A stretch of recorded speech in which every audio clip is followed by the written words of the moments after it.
The dust settled across the Montana plains like a shroud over everything Sadie Morgan had ever known. She stood in the doorway of the ranch house that had been her home for 19 years, watching her father count the money with trembling, arthritic hands. $3,000. That's what she was worth to Duncan Blackwell, the cattle baron who owned half the county and wanted the other half. Her father wouldn't meet her eyes as he folded the bills and tucked them into his shirt pocket. The gesture felt final, like a coffin lid closing. "It's done then," Sadie said, her voice steady despite the storm raging inside her chest.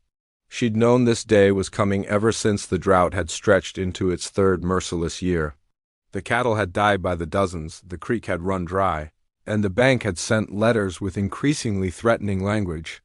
Her two younger brothers needed food, needed schooling, needed a future. Her mother's grave on the hillside seemed to watch over them all with silent judgment. Duncan Blackwell arrived at dawn the next morning in a black carriage that looked like something out of a funeral procession. He was 53 years old, with silver threading through his dark hair and eyes as cold as a January freeze. He'd buried 2 wives already, or so the rumors went, though nobody spoke of it above a whisper. He looked at Sadie the way a rancher might appraise a horse at auction, calculating, detached, already thinking about utility rather than beauty.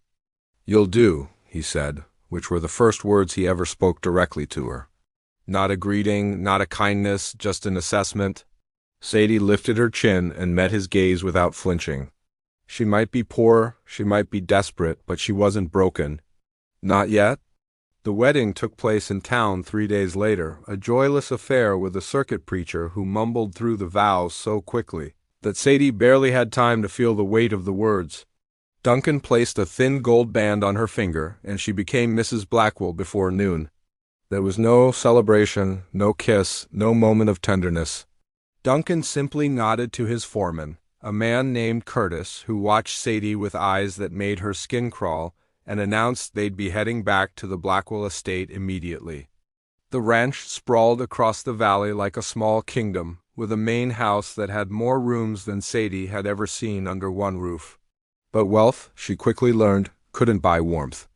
The house was as cold as its master, filled with dark furniture and darker silences. Duncan showed her to a bedroom not his own, but a separate chamber down a long hallway, and told her that dinner would be served at 6 o'clock sharp. He expected punctuality, he expected obedience. He expected her to produce an heir, though he spoke of it as casually as one might discuss crop rotation. That first night, Sadie lay awake in the unfamiliar bed, listening to the house settle around her like a living thing. She thought about her brothers, about the money that would keep them fed through winter, about the sacrifice that would shape the rest of her life. Somewhere in the darkness, she heard footsteps in the hallway, slow and deliberate, and her heart hammered against her ribs. But the steps passed by her door and faded into silence. She was alone, and somehow that felt worse than anything else. This was her life now, a virgin bride in a loveless marriage, trapped in a gilded cage with a man who saw her as property. The future stretched before her like the endless Montana plains, barren and unforgiving, with no hope of rescue on the horizon. The first weeks at the Blackwell Ranch passed in a blur of rigid routines and suffocating expectations.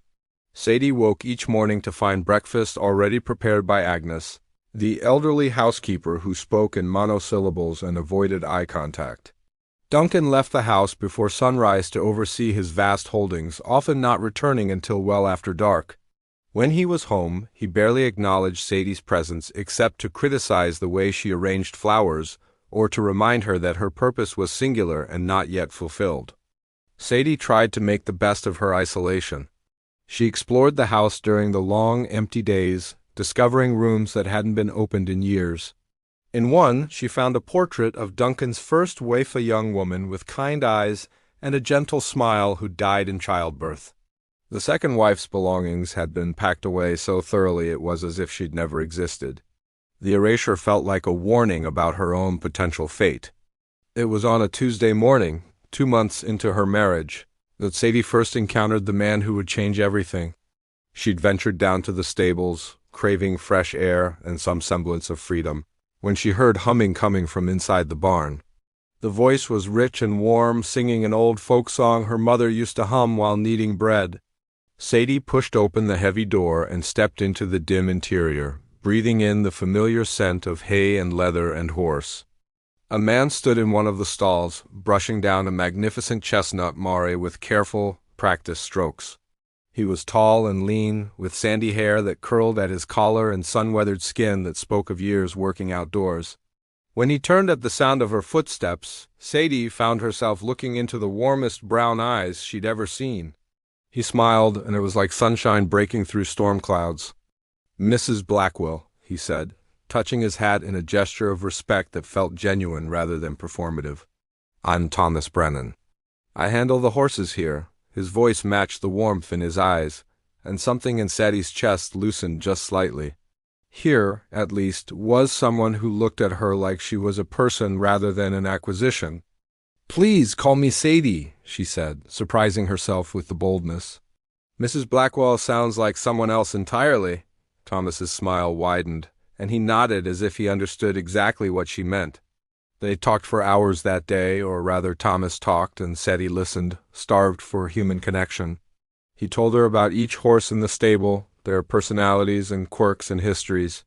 He spoke about the land with a reverence that reminded her of her father before the drought had broken him. He never once mentioned Duncan or made her feel uncomfortable. He simply treated her with a kindness that felt revolutionary. The visits to the stable became Sadie's refuge. Every morning after Duncan left, she'd make her way down to the barn where Thomas would be working. He taught her to ride properly, not the side-saddle nonsense that society demanded, but real riding, astride and free. He showed her the hidden corners of the Rancha Creek that still ran clear despite the drought, a meadow where wildflowers grew in defiant abundance, a ridge where you could see 3 counties spread out like a patchwork quilt. With Thomas, Sadie felt alive again. She laughed for the first time since her mother's death. She dreamed of possibilities beyond duty and obligation. But the growing friendship between them didn't go unnoticed. Curtis, Duncan's foreman, watched them with increasing suspicion, his thin lips pressed into disapproving lines whenever he saw Sadie heading toward the stables. Agnes, too, had started giving Sadie worried looks, though she never spoke her concerns aloud. The unspoken warning was clear. In Duncan Blackwell's world, there were rules, and breaking them carried consequences. Sadie tried to be more careful, to vary her routines, to maintain appearances. But the heart wants what it wants, and hers had awakened from its enforced slumber. She found herself thinking about Thomas constantly, counting the hours until she could see him again, treasuring every smile and shared joke like precious gems. She told herself it was just friendship, just gratitude for his kindness in a cold and lonely place. But late at night, alone in her isolated bedroom, she couldn't deny the truth growing inside her like a wild thing. She was falling in love with Thomas Brennan, and the realization terrified her more than anything else ever had. The autumn rains came early that year, transforming the parched Montana landscape into something green and alive. Sadie watched the change from her bedroom window and felt it mirrored something shifting inside herself. She was no longer the frightened girl who'd been sold into marriage. Thomas's friendship had awakened a strength she hadn't known she possessed, a conviction that her life could be more than what Duncan Blackwell had planned for it. Duncan, meanwhile, had grown increasingly frustrated with his young wife's failure to conceive. He'd summoned a doctor from Billings who'd examined Sadie with clinical detachment and declared her perfectly healthy. The implication was clear: the fault must lie with Duncan himself, a possibility that sent his already volatile temper into dangerous territory. He began drinking more heavily, his cold indifference transforming into something darker and more threatening. The separate bedrooms had been a blessing at first, but now Duncan visited her chamber with grim determination, treating the marriage act as another business transaction that simply wasn't yielding proper returns. Sadie bore these visits with silent endurance, her mind escaping to the stables, to Thomas's kind eyes and gentle words. She knew it was dangerous to compare the two men, to let her thoughts wander into forbidden territory, but she couldn't help herself. Thomas represented everything. Duncan was not warmth where there was cold, kindness where there was cruelty, genuine interest where there was ownership. The contrast had become unbearable. One afternoon in late October, everything changed. Sadie had gone riding alone on one of the trails Thomas had shown her, needing space to think and breathe. The mare she rode was sure-footed and calm, but a rattlesnake startled it, sending the horse rearing back with a frightened whinny. Sadie, still learning to handle such situations, lost her seat and tumbled backward, hitting the ground hard enough to knock the wind from her lungs. Pain exploded through her left ankle as she tried to stand.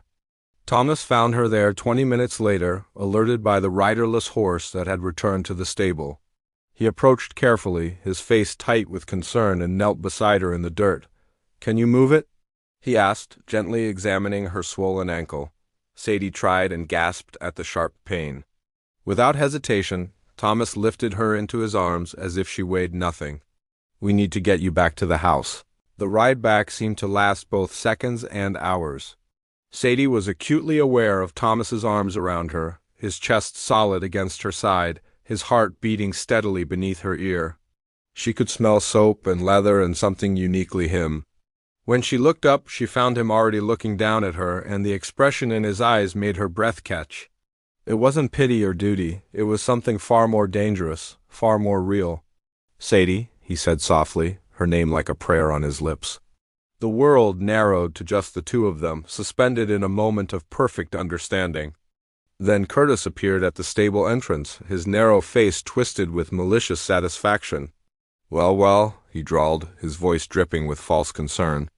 "Mr. Blackwell will be very interested to hear about this." The threat was unmistakable. Thomas's jaw tightened, but he didn't respond to the provocation. He carried Sadie past Curtis and into the house, calling for Agnes to fetch bandages and cold water. Duncan arrived home earlier than expected that evening, summoned by a telegram from Curtis.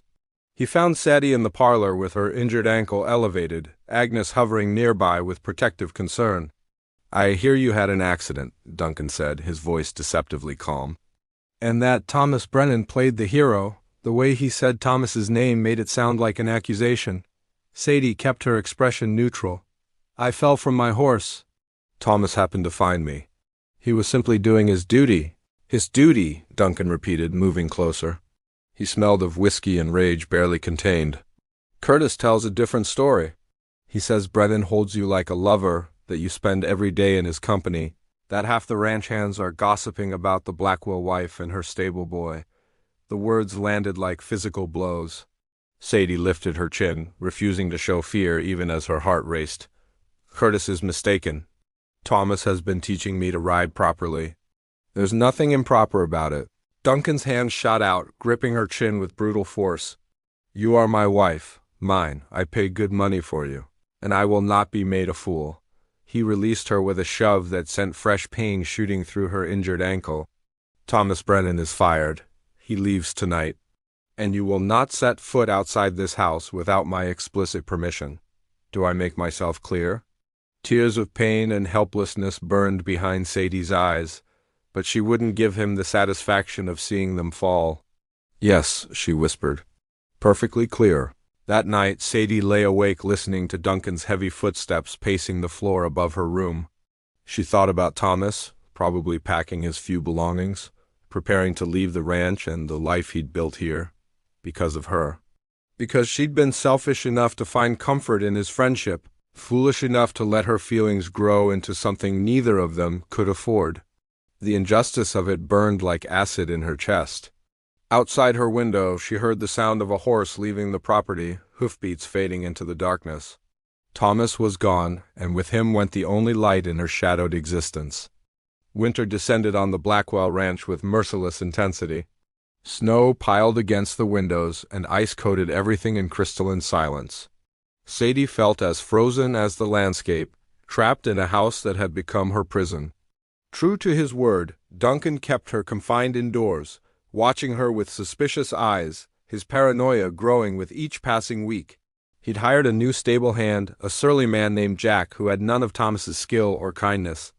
The horses, Sadie noticed from her window, seemed restless and unhappy under the new management. Agnes became Sadie's only companion, and gradually the older woman's reserve thawed. Over whispered conversations while folding laundry or preparing meals, Agnes revealed truths that Duncan had worked hard to bury. His first wife, Catherine, had indeed died in childbirth, but not before confiding to Agnes that Duncan's violent temper had caused her to fall down the stairs months earlier, likely damaging the pregnancy. The second wife, Marianne, had lasted only a year before dying under mysterious circumstances, officially a riding accident, though Agnes had seen the bruises that didn't match that story. "He's a dangerous man when crossed," Agnes warned. "You must be careful, child." So very careful. The warning proved prophetic. In January, during a particularly brutal cold snap, Duncan received word that several head of his cattle had been rustled from the northern pasture. He flew into a rage, convinced that Thomas Brennan had orchestrated the theft as revenge for his dismissal. Never mind that Thomas had always been scrupulously honest, that the real culprits were likely the gang operating out of the hills that had plagued several ranches. Duncan saw betrayal everywhere, and his fury needed a target. He turned that fury on Sadie. "This is your fault," he hissed, cornering her in the parlor. "You and your stable boy paramour? You've made me a laughingstock. And now my own men are stealing from me." His hand cracked across her face with stunning force, the first time he'd struck her so openly. Sadie tasted blood and something else, a clarity born of desperation. She couldn't live like this. She wouldn't. That night, alone in her room with her face throbbing and her spirit finally, irrevocably broken free of fear, Sadie made a decision. She would escape or she would die trying. There was no middle ground anymore. The opportunity came 2 weeks later. Duncan had to travel to Helena for business, a trip that would take 3 days by train. He left Curtis in charge with strict instructions to watch Sadie constantly, but Curtis had his own weaknesses. Sadie had noticed his fondness for the whiskey Duncan kept in the study. On the second night of Duncan's absence, she instructed Agnes to leave an open bottle where Curtis would find it. The older woman understood immediately, pressing a small bag of coins and provisions into Sadie's hands. "Go," she whispered. "Go and don't look back. I'll tell them you overpowered me, that I tried to stop you. They'll believe an old woman." By midnight, Curtis was snoring in the study, the bottle 3/4 empty beside him. Sadie dressed in the warmest clothes she owned, packed what little she could carry, and slipped out through the kitchen door into the freezing night. The snow crunched beneath her boots, each step taking her farther from the prison that had nearly destroyed her soul. She had no clear plan beyond reaching the town 20 miles south, no idea what she'd do when she got there. She only knew she had to try. The journey proved harder than she'd imagined. The temperature plummeted as the night wore on, and the wind cut through her layers like knives. Her injured ankle, never properly healed, began to throb with each step. By dawn, she'd made it only 8 miles, exhaustion and cold warring for dominance. She stumbled into a grove of trees for shelter, knowing she couldn't continue without rest. As she huddled against a massive pine, trying to conserve warmth, she heard the sound she'd been dreading, hoofbeats in the distance. Duncan had returned early. Curtis had discovered her gone. The hunt was on? Sadie struggled to her feet, every muscle screaming in protest. She couldn't run anymore. She could barely walk. As the rider approached through the trees, she grabbed a fallen branch, determined to fight even though she knew it was hopeless. The horse emerged from the morning mist, and Sadie's breath caught in her throat. It wasn't Duncan or Curtis. The rider dismounted in one fluid motion, and suddenly Thomas Brennan was there, real and solid, his face etched with concern and something fiercer determination. "Sadie," he said, and his voice broke on her name. "Thank God, when I heard you'd run, I knew you'd take this route." "You came back," she whispered, not quite believing he was real. Thomas closed the distance between them, his hands gentle on her shoulders. "I never really left. I've been staying with a friend in town, working at his stable, waiting, hoping. I knew Duncan would eventually push too far." He saw the fading bruise on her face and his expression darkened. "Did he do that to you?" Sadie nodded, and Thomas pulled her carefully into his arms. She collapsed against him, weeks of suppressed tears finally breaking free. "I won't let him hurt you again," Thomas promised against her hair. "I'll keep you safe. I swear it." But as they stood there in the frozen dawn, they both heard it, more hoofbeats, multiple riders, coming fast. Duncan had brought his whole crew to find his runaway wife. They were out of time, out of options, surrounded on all sides by men who answered to a dangerous, vengeful master. Thomas looked down at Sadie, and she saw her own fear reflected in his eyes. They'd found each other again, but it might be too late. The breaking point had arrived, and neither of them knew if they'd survive what came next. Thomas moved with decisive speed, lifting Sadie onto his horse before swinging up behind her. "Hold on," he said urgently, and kicked the Mari into motion. They burst from the grove, just as Duncan and 5 ranch hands emerged from the opposite direction. "Stop!" Duncan's voice cracked like a whip across the frozen landscape. "That's my wife, Brennan." "You're stealing my property." "She's not property," Thomas shouted back, not slowing. "She's a human being, and you forfeited any right to her." They raced across the snowy plain, the pursuers close behind. Sadie clung to Thomas, her heart pounding so hard she thought it might break through her ribs. The Mari was fast, but carrying 2 riders against Duncan's fresh horses put them at a disadvantage. They wouldn't make it to town before being overtaken. Then Thomas veered sharply east, heading toward the ridge that overlooked the valley. Sadie realized his plan with a mixture of terror and admiration. The ridge had a narrow passage that only someone intimately familiar with the land would know, a shortcut that could buy them precious time. But it was treacherous in winter, barely wide enough for a horse and rider, with deadly drops on either side. "Trust me," Thomas said, feeling her tense. "I've run this path 100 times. Sadie pressed her face against his back and chose faith over fear. The passage was everything she dreaded, a thin ribbon of stone with ice making it treacherously slippery. The Murray picked her way carefully while Duncan's shouts echoed behind them.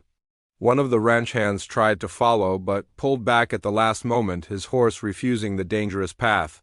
By the time they emerged on the far side, they'd gained a quarter-mile lead. Thomas pushed the Murray harder, racing toward the town that represented sanctuary and law and witnesses who could protect them. They burst into the main street of Cedar Falls just before noon, the horse lathered and exhausted. Thomas headed straight for the sheriff's office, practically falling off the Mari in his haste. Sheriff William Garrett emerged at the commotion, a grizzled veteran with sharp eyes that missed nothing. He took in Sadie's bruised face, her obvious exhaustion, the desperation in Thomas's expression. "What's the meaning of this?" he demanded. Before either could answer, Duncan and his men thundered into town, pulling up in a cloud of snow and fury. "Arrest that man." Duncan pointed at Thomas, his face purple with rage. "He's kidnapped my wife, assaulted my employee, and stolen my horse." Thomas stepped forward, placing himself between Duncan and Sadie. "Check her face, Sheriff." "Check her wrists where he's grabbed her." "Check with the doctor in Billings who examined her at Duncan's request." "Ask Agnes Howell, the housekeeper, about what she's seen in that house." "Then tell me who's the criminal here." Sheriff Garrett held up a hand for silence. "Everyone inside. Now, we'll sort this out proper-like." In the sheriff's office, with the town's mayor and doctor as witnesses, the truth finally spilled out. Agnes had followed them to town, unable to stay silent any longer. She testified about Duncan's violence, about the suspicious deaths of his previous wives, about the bruises she'd treated on Sadie's arms and back. The doctor from Billings, summoned by telegraph, confirmed that he'd noted signs of physical trauma during his examination, but had been pressured by Duncan to keep silent. Other townsfolk, emboldened by Agnes's courage, came forward with their own stories of Duncan's cruelty and corruption. Duncan tried to bluster and threaten, invoking his wealth and influence. But Sheriff Garrett was a man who respected law over money. "Mrs. Blackwell," he said formally, "did you enter this marriage of your own free will?" Sadie hesitated, then decided on complete truth. "I agreed to it, but only because my family was desperate. My father sold me to save my brothers from starvation. I was never given a choice, not really." The sheriff nodded slowly. "And has Mr. Blackwell treated you in accordance with his marriage vows? Has he honored and cherished you?" The question broke something open in Sadie. "He's treated me like livestock. He struck me, threatened me, isolated me, and made clear that my only value was in producing an heir." "There's been no honor, no cherishing?" "Only ownership and control." Her voice grew stronger with each word. "I'm 19 years old, and I've been dying by inches in that house. Thomas saved my life today, in more ways than one. If that makes him a criminal, then I'll stand in court and defend him until my last breath." Sheriff Garrett exchanged a long look with the mayor. Mr. Blackwell, you're under arrest for assault and unlawful imprisonment. We'll be conducting an investigation into the deaths of your previous wives as well." As Duncan sputtered protests, the sheriff turned to Sadie. "Ma'am, Montana law allows for divorce on grounds of extreme cruelty. I suspect Judge Morrison will be sympathetic to your case. In the meantime, you're free to go wherever you wish. The marriage may stand on paper, but no one in this town will force you back to that ranch." The next months passed in a blur of legal proceedings and new beginnings. Sadie stayed with the mayor's wife, a kind woman who treated her like the daughter she'd never had. Thomas found work at the livery stable and visited every day, always respectful, always patient. The investigation into Duncan's previous wives' deaths uncovered evidence that led to murder charges.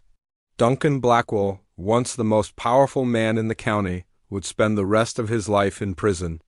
Sadie's divorce was granted in early spring, the judge ruling that the marriage had been entered under duress and sustained through violence.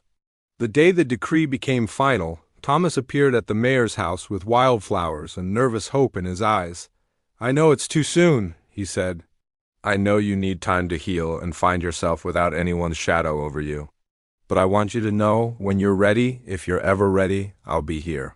Not to own you or control you, but to love you as an equal, as a partner, as the remarkable woman you've always been." Sadie took the flowers, breathing in their sweet scent. She thought about the girl she'd been frightened, sold, treated as property. That girl was gone, transformed by hardship and courage into a woman who knew her own worth. "Ask me again in 6 months," she said with a smile that felt like sunrise. "Give me time to learn who I am when I'm free. Then we'll see what we can build together." Thomas's answering smile was radiant. "I'll wait 6 years if that's what you need. Some things are worth waiting for." As it turned out, they needed only 4 months. By summer's end, Sadie had discovered a passion for training horses and had partnered with Thomas to start their own stable. She'd reconnected with her father and brothers, forgiving them while making clear she'd never again be anyone's bargaining chip. She'd learned to ride like the wind, to laugh without fear, to sleep without nightmares. And one August evening, as the sun painted the Montana sky in shades of gold and crimson, she turned to Thomas and said simply, "Yes." They married in September, surrounded by friends and the horses they both loved, with Agnes crying happy tears in the front row. It was nothing like Sadie's first wedding this time. Every word was meant. Every vow was chosen freely. Every moment was filled with genuine joy. When Thomas kissed his bride, the entire town cheered. Sadie Morgan Brennan had been sold once, trapped once, nearly broken once. But she'd found hope in the most unexpected man, and together they'd fought for a freedom that no one could ever take away. As they rode off toward their new life, Sadie looked back at the mountains she'd always known and forward to the horizon she'd always dreamed of. She was finally, completely, triumphantly free, and the story of her second beginning was just getting started.